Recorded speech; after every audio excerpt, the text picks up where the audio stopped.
नमस्कार. चॅनलला सबस्क्राईब करा गाईज. सबस्क्रायबरची खूप जास्त गरज आहे आणि जर तुम्ही सबस्क्राईब केलं तर तुम्हाला लवकर नोटिफिकेशन येईल नवीन अपडेटच्या. आणि आजच्या एपिसोडला जर शॉर्टमध्ये मी एक्सप्लेन करू तर सीन असा आहे की म्हणजे इंद्रायणी प्रयत्न तर करते की कसंबसं मार्ग काढावा, पण तिला कोणताच मार्ग भेटत नाही. आणि सेकंड थिंग, रत्नाने सगळा ती काहीतरी काळी गोळी बनवलेली आहे, त्याच्यामध्ये ती सगळं काही पावर करणार आहे. आणि सेकंड थिंग, सगळ्यात मेन गोष्ट म्हणजे शाळेच्या मुद्द्यावरती आज खूप मोठा कांड होणार आहे, कारण की ते कोणीतरी कब्जा केलाय, काहीतरी संभा नाव आहे त्याचं. चला बघूया डिटेलमध्ये आजच्या एपिसोडमध्ये काय काय घडलंय. नमस्कार. आजच्या भागात आपण बघणार आहोत, इकडे इंदू विठुरायाच्या समोर उभी राहते आणि म्हणायला लागते, विठुराया तू तर पाठीराखा आहेस ना.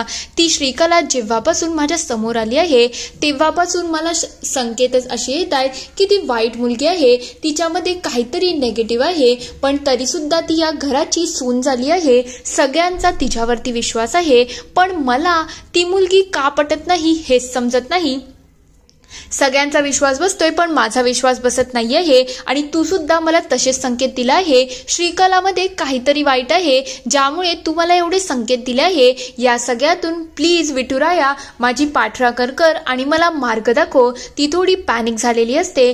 तर दुसरीकडे रत्ना इकडे तिचं तंत्रमंत्र करत असते, तेव्हा ती म्हणते तळतळाट विस्कोट विस्कोट. हे ऐकल्यानंतर श्रीकला तिच्याकडे बघायला लागते आणि म्हणायला लागते, काय करत ना, काहीतरी चांगलं दे. तेव्हा ती म्हणते, माझी जेवढी शक्ती आहे ना ती सगळी शक्ती याच्यामध्ये मी सामावून टाकली आहे. याच्याने चांगले नाही तर वाईट दार ओपन होणार आहेत आणि हे तू जिथे कुठे ठेवशील ना त्या घराचा नायनाट होऊन जाईल. म्हणजे घराच्या कागदांपासून भिंतीपर्यंत सगळ्यांचा नायनाट होणार आहे.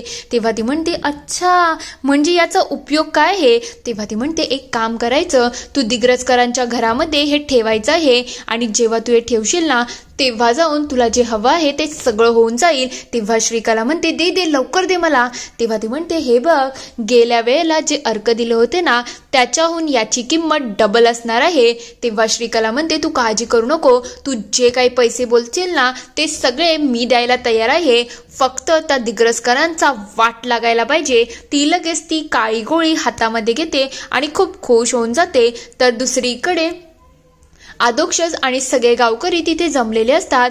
तिथे खूप साऱ्या लोकांनी झोपड्या बांधलेल्या असतात आणि ते बघता ते सगळे जाऊन तिथे विचारतात, ह्या झोपड्या तुमच्या आहेत का. तेव्हा ते म्हणतात, तुम्ही कोण आम्हाला असे विचारणारे. तेव्हा अधोक्षज सांगतो, मी या गावचा सरपंच आहे, अधोक्षज अंताजी दिग्रजकर. तेव्हा ते म्हणतात, मग काय तुझ्या आरती ओळखू का, कोण आहेस तू आणि इथे काय करत आहे. तेव्हा तो म्हणतो, तसं नाही, मी तुम्हाला काहीतरी सांगतोय. तेव्हा इम्रान चिडतो आणि म्हणायला लागतो, काय रे, कानफाट फोडू का, तू काय बोलते, तुझं तुला तरी कळतंय का. तेव्हा अधोक्षज म्हणतो, आपण शांतीत बोलायला आलो आहे, तुम्ही ते असं घर बांधू शकत नाही, ही जागा आहे ही सरकारची आहे. तेव्हा ते म्हणतात, नाही, आता आम्ही इथे राहतो ना तर ही जागा आमचीच आहे. तेव्हा गावकरी म्हणतात, असं कसं, आम्ही इंदू अधोक्षज आणि सगळ्या गावकऱ्यांनी शाळेसाठी जमीन भेटावी त्यासाठी कितीतरी प्रयत्न केले आणि ही शासनाने आम्हाला जागा दिली आहे, मग तुम्ही आता इथे राहू शकत नाही, तुम्ही जागा खाली करा. तेवढ्यात तिथे एक संभा नावाचा माणूस येतो. तो अक्षरशः असा जाड आणि धिप्पाट असतो. तो लगेच सगळ्यांच्या समोर येतो आणि म्हणायला लागतो, काय झालं रे गाण्या, इथे एवढी किचकिच कसली चालली आहे. तेव्हा ते म्हणतात, हे बघा, ही तुमची जागा नाही आहे, मग तुम्ही इथे असं राहू शकत नाही. तेव्हा तू म्हणते, ए निगरे, कोण आहेस तू आणि कोणासमोर दादागिरी करतोय. आम्हाला जिथे राहायचं आहे ना आम्ही तिथे राहू, तू आम्हाला शिकू नको. तेव्हा ते म्हणतात, ही दादागिरी आहे आणि शासनाच्या याच्याने ही दादागिरी चालत नाही, तुम्ही अशी गुंडगिरी करू शकत नाही. तो अक्षरशः हातामध्ये एक धारदार वस्तू घेतो आणि म्हणायला लागतो, हे बघा, माझ्याशी कोणी नडू नका, मी संभादादा आहे आणि माझ्या एरियामध्ये मला कोणी टच करायची हिंमत सुद्धा ठेवणार नाही. तेव्हा अधोक्षज म्हणतो, आपण शांतीत बोलूया, मला तमाशे नाही पाहिजेत. खरं म्हटलं तर ही जागा तुमची नाही आहे, ही शासनाने शाळेसाठी जागा दिली आहे, मग तुम्ही त्याचा विचार करा. तेव्हा तो म्हणतो, अरे निगरे, तू कोणाला मला काय शिकवणारा, आम्ही इथेच राहू, तुला जे करायचंय ते कर आणि आत्ताच्या इथे इथून फुटायचं. तो लगेच त्यांना तिथून पाठवून देतो. आदोक्षजला या सगळ्या गोष्टीचं थोडं टेन्शन आलेलं असतं. तर दुसरीकडे इंदू इकडे अंगण सारत असते. तेवढ्यात तिथे आदोक्षज येतो. आदोक्षजला बघता इंदू म्हणायला लागते, हे बघ ना आदू, मी किती मस्त आपलं घर केलं आहे ना, किती छान दिसतंय ना. तेव्हा तो म्हणतो, अगं इंदू, इथे प्रॉब्लेम वेगळाच झाला आहे. तेव्हा ती विचारते, काय झालं आदोक्षज, सगळं ठीक तर आहे ना, काही प्रॉब्लेम तर नाही ना. तेव्हा तो म्हणतो, अगं आपल्या शाळेमध्ये एक मोठा अडथळा आला आहे. तेव्हा ती म्हणते, काय रे, शाळेबद्दल मस्ती करायची नाही, तुला किती वेळा सांगितलं आहे, शाळेची बाब माझ्यासाठी खूप सेन्सिटिव्ह आहे. तेव्हा आदोक्षज म्हणतो, कसं आहे माहिती का इंदू, मी बिलकुल मस्ती करत नाहीये. हे खरं म्हटलं तर काय झालं हे तुला कसं एक्सप्लेन करू. मी आता शाळेच्या जमिनीच्या इथे गेलो होतो, आपलं सगळं काम आता आडून बसलं आहे. तिथे एक संभा नावाचा दादा आला आहे आणि तो आपल्या जमिनीवरती कब्जा करून बसला आहे. तेव्हा इंदू म्हणते, हे कोण आहे गावगुंड जो तिथे येऊन आपल्या जमिनीवरती कब्जा करून राहिला आहे, हे काही बरोबर नाही. तेव्हा आदोक्षज म्हणतो, तेच तर, आम्ही त्याला बोलायला गेलो तर तो उलट आमच्या संघावरती धावून आला. तेव्हा इंदू म्हणते, ह्याच्यातून मार्ग काढायला लागेल. तुला माहिती आहे ना शाळेसाठी आपण किती मेहनत केली आहे. पहिले शाळेसाठी जागा भेटत नव्हती, जेव्हा जागा भेटली तर ती भूताच्या माळावरती भेटली. ते कसं बसं निस्तरलं, शाळेला सुरुवात करायला लागलो तर हे आता असं झालं आहे आणि आता आपल्याकडे जास्त वेळ सुद्धा उरला नाही. तेव्हा आदोक्षज म्हणतो, हो ना, तेच तर मेन प्रॉब्लेम आहे. तुला माहितीये का, ऑलरेडी आपल्याकडे 6 महिने होते, त्यातले 4 महिने ऑलरेडी गेले आहेत. आता आपल्याजवळ खूप कमी वेळ राहिला आहे. जर त्याच्यामध्ये आपण शाळा उभारली नाही ना तर सगळं बर्बाद होऊ शकतं. तेव्हा इंदू म्हणते, आदोक्षज काहीतरी तर करायला लागेल. मला असं वाटते तुला याबद्दल एकदा व्यंकू महाराजांशी बोलायला पाहिजे. तेव्हा तो म्हणतो, हो ते तर मला सुद्धा वाटते. इंदू लगेच त्याला जवळ घेते आणि ते दोघं थोडेसे रिलॅक्स होतात. तेव्हा इंदू म्हणायला लागते, तू एकदा ना काकांशी बोलून घे, म्हणजे व्यंकू महाराज तुला याच्यावरती मार्ग देतील. तेवढ्यात त्याचं लक्ष जातं की इंदूने त्याचा पूर्ण शर्ट माखवला. ते बघता आदोक्षज चिडतो आणि म्हणायला लागतो, काय ग, हे सगळं काय केलं आहे, नवऱ्याच्या शर्टाला कोण शेण लावतं. तेव्हा ती म्हणते, सॉरी आदू, खरंच चुकून झालं रे, मी काही मुद्दाम बिंदाम केलं नाही. तेव्हा तो लगेच तिला जवळ खेचतो आणि म्हणायला लागतो, काय झालं, काही हरकत नाही आहे, माझ्या बायकोनेच तर शेण लावलं आहे, ते सुद्धा मी हसून खेळून घेऊन जाईल. थोड्या वेळानंतर इकडे श्रीकला घरी येते. ती सगळीकडे बघते की कोणी आहे की नाही. ती एक एक कोणा बघत असते की मी कुठे ती गोळी लपवू शकते. इकडे तिकडे सगळीकडे शोधाशोध सुरू होते. तेवढ्यात तिचं लक्ष जातं की सोफ्याच्या मागे ती गोळी आरामात राहू शकते, म्हणून ती त्या जागेकडे बघते आणि अलगदपणे इकडे तिकडे बघून ती गोळी त्या डब्यातून काढते.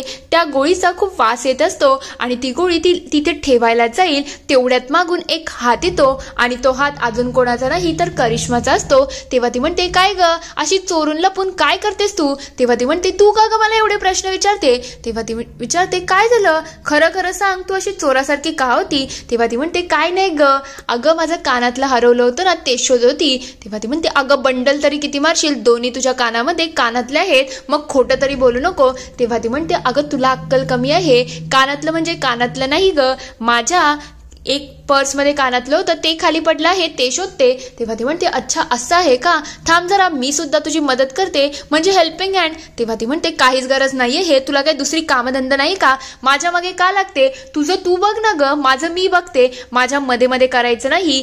तेव्हा लगेच करिश्मा म्हणायला लागते, हो का, एवढा तुला माज आला का, आता तुझी मदत करण्याचा मी कधी विचार सुद्धा करणार नाही. तेव्हा श्रीकला म्हणते, अगं निघ, मला तुझ्या मदतीची तशी गरज नाही आहे. या करिश्माचं काहीतरी करायला लागेल, हिला पुन्हा एकदा रत्नाचा अर्क द्यायची गरज पडत आहे. तर दुसरीकडे ती लगेच तिकडून तिथून निघून जाते. इकडे इंदू आदोक्षजला शर्ट देत असते. तेव्हा ती म्हणते, आदू तू या शर्टमध्ये खूप हँडसम दिसतो, तू हा शर्ट घाल, पण तू असा का माझ्याकडे बघतोय. तेव्हा तो म्हणतो, हेच बघतोय की माझी बायको किती सुंदर दिसते आणि तिच्यामध्ये किती गुण आहेत. तेवढ्यात तो तिला मिठीमध्ये घेतो. तेव्हा इंदू म्हणायला लागते, अरे कोणी येईल ना, तुला काही समजते का. तेवढ्यात तिथे राया येतो आणि म्हणायला लागतो, मी काहीच बघितलं नाही, तुमचं तुमचं चालू द्या. तेवढ्यात आदोक्ष त्याच्या जवळ जातो आणि म्हणतो, काय रे, जास्त लबाड झालायस का, जास्त तोंड चालतंय का तुझं. तेव्हा तो म्हणतो, नाही, मी तरी ते माझ्या टीचरकडून थोडं डाऊट विचारायला आलो होतो. तेव्हा इंदू म्हणते, काय झालं, काय डाऊट विचारायचं आहे. तेव्हा राया सांगायला लागतो, मी ती 2 पुस्तकं संपवली आहेत, जर मी तुझ्याकडून अजून एक पुस्तक ढापलं तर तुला काही हरकत तर नाही ना. तेव्हा ती म्हणते, मला काहीच हरकत नाही आहे, मला तर आवडेल आणि मी तुझ्यासाठी अजून पुस्तकं घेऊन येईल. तेव्हा तो म्हणतो ठीक आहे मग मी जातो, तुमचं कंटिन्यू राहू द्या. ते लगेच त्याला तिथून पाठवून देतात. तेवढ्यात अधोक्षज पुन्हा इंदूच्या जवळ जायला लागलेलाच असतो. तेव्हा तो म्हणतो मलाही असं रायासारखी एक छोटी इंदू हवी आहे, कसं तेव्हा जाऊन आपल्या घरामध्ये मजा येईल ना. तेवढ्यात त्याचा फोन वाजतो. ते बघता तो पप्पाला विचारतो काय रे या संवादाबद्दल काही कळलं का. तेव्हा तो म्हणतो नाही काही कळलं तर नाही. तेव्हा अधोक्षज म्हणतो थांब जरा, मी सुद्धा त्याच्याबद्दलच शोधाशोध सुरू करतोय. तो लगेच ते शोधाशोध करण्यासाठी शर्ट घालायला लागतो. तेव्हा इंदू म्हणते अरे पहिले बटन लाव आणि एकदा व्यंकू महाराजांशी सुद्धा बोलून घे. तेव्हा तो म्हणतो हो मी त्यांच्याशी बोलणारच आहे, त्यासाठी तर मी आता बाहेर जात आहे. तेवढ्यात तो बाहेर येतो तर व्यंकू महाराज त्याच्या समोर असतात. तेव्हा अधोक्षज म्हणतो व्यंकू काका मला तुझ्याशी थोडं बोलायचं आहे. तेव्हा ते म्हणतात बोल की काय झालं, सगळं ठीक तर आहे ना. तेव्हा तो सांगायला लागतो आपली जी शाळेची जमीन आहे ना तिथे एक संभा नावाच्या गुंडाने आणि त्याच्या माणसांनी कब्जा केला आहे. आम्ही बोलायला गेलो होतो पण तो काही ऐकून घेण्याच्या मनस्थितीमध्ये नाही. तेव्हा ते म्हणतात बरोबर आहे, अशी लोक काय ठरायला जातील ना याचा काही अंदाज लागता येत नाही, पण तुम्हालाही याच्यावरती मार्ग काढायला लागेल. अधोक्षजला थोडा काळजी वाटत असते. तेवढ्यात तिथे मोहितची एंट्री होते आणि म्हणायला लागते काय चाललं आहे, काका आणि पुतण्याच्या गप्पा सुरू आहेत का. म्हणजे इतक्या दिवसानंतर मी गावामध्ये आलो आहे, अलभ्य लाभ झाले की तुम्हा दोघांना एकत्र बघितलं आहे, ते सगळं कुशल मंगल आहे ना. तेव्हा व्यंकू महाराज म्हणतात हो आमचं तर सगळं कुशल मंगल आहे, तुम्ही तुमचा विचार करा. तेव्हा तो म्हणतो माझं तर सगळं छान चाललेलं आहे आणि तसंही तुम्ही मला कितीही जेलमध्ये अडकवण्याचा प्रयत्न केला ना तरी सुद्धा आता तुम्ही गावाचे सरपंच आहेत. काटेरी तास तुमच्याजवळ आलेलाच असेल ना, मग तो कसा वाटतोय. तेव्हा अधोक्षज म्हणतो मी प्रयत्न तर सगळ्याचाच करत आहे. तेव्हा मोहित म्हणायला लागतो प्रयत्न तर करायलाच पाहिजे, कारण की तुम्ही आता सरपंच झाले आहेत आणि सरपंचाचं काम एकदम छोट्यात छोटं आणि मोठ्यात मोठं सुद्धा असतं, मग ते तर ताकदीने व्हायला पाहिजेच ना.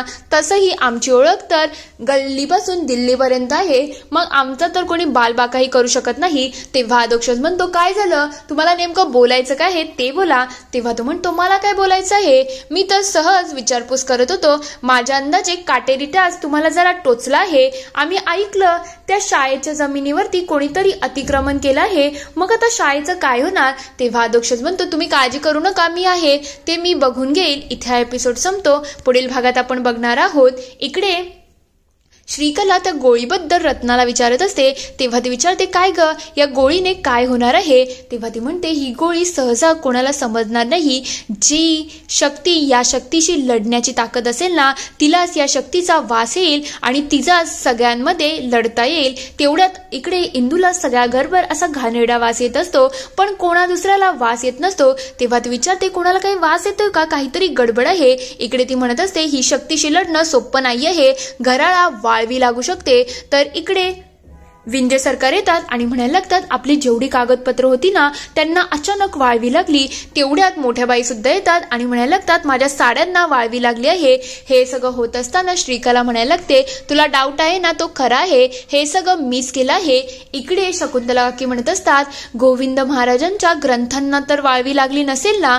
इकडे इंदूला सगळ्याचं टेन्शन आलेलं असतं. इथे हा पूर्ण एपिसोड संपतो. आता खरंच इंदू या संकटावरती कशी मात देईल, तुम्हाला काय वाटतं ते मला कमेंटमध्ये नक्की कळवा. व्हिडिओ आवडला असेल तर लाईक करा, share, subscribe. Thank you for watching.